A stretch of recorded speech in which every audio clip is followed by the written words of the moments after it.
కంట తనైతే నేను చెప్తున్నా ఒక సైకలాజికల్ గేమ్ ఆడుతున్నాడు ఇప్పటివరకు. ఎవరు అందరినీ ఎమోషనల్ గా నాకు అనిపించింది. అంటే తప్పుగా చెప్పట్లేదు మణికంఠ, మేబీ ఇంటర్వ్యూ చూసినా కూడా నువ్వు ఒక స్ట్రేంజ్ మానసిక స్థితిలో ఉన్నట్టుగా మా అందరికీ అనిపిస్తుంది. నాకు అనిపించింది, నేను సింపతి చూపించాను, లోపల చూపించాము.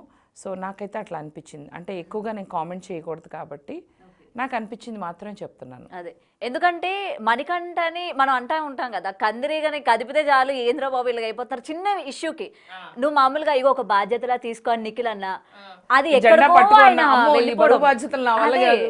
జస్ట్ మనం నార్మల్ గా మాట్లాడుకున్న డిస్కషన్స్ ఒకటి వైరల్ అవుతుంది. అది నేనన్నా మణికంఠ ఇది దీనికి జెండాకి కర్ర కావాలి కదా అంటే, ఎందుకక్క నేను పొలంలాగా ఉన్నా కదా నేను పట్టుకుని ఉంచుంటా అంట.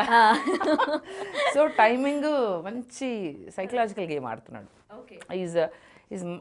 Is much more intelligent then all. So జనాలు అనుకున్నట్టు అంటే జనాలు మోసపోతున్నారు అయితే ఆయన.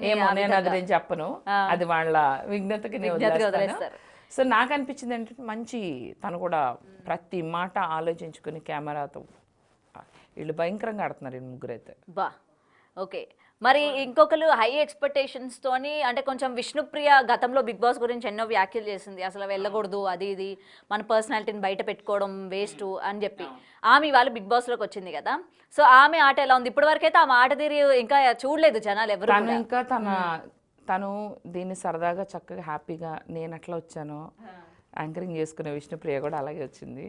తన స్ట్రాటజీ ఈ మాటకి ఈ మాట వెళ్తుంది, ఇక్కడ కెమెరా ఉంది, ఇది అలా ఆలోచించుకుని తనైతే అసలు చేయట్లేదు.